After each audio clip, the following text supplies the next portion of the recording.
Nagda-diet ako for today. Healthy-healthyhan ang dinner natin. And I ordered this grilled pink salmon with vegetable on the side. Di muna ako magra-rice, guys. Feeling ko talaga tumaba ako.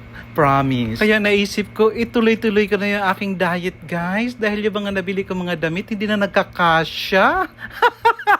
Bigla akong napaisip, pagpapalit na lang kaya ako ng content ko.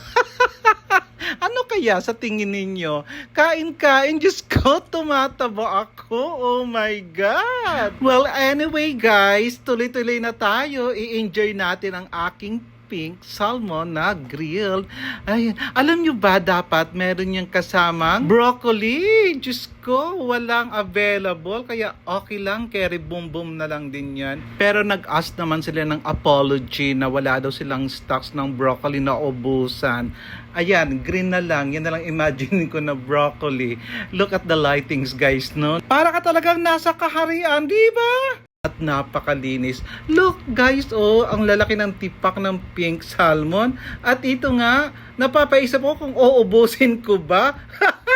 Ang laki-laki kasi guys, pero naubos ko yan, promise. Ay, naisip ko rin na, healthy naman to. Rich in, ano ba, dapat.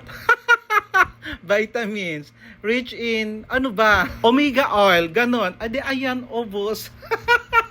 Kain pa more. So, ito na guys, after kumain, syempre magbabayad-bayad na tayo. Alam nyo ba na ang mura lang nito guys, nagkakahalaga lang to ng 61 Saudi realization, kasama na yung water at ang aking iced tea with lemon. Pag i-convert mo yun sa Philippine, parang nasa 800 something.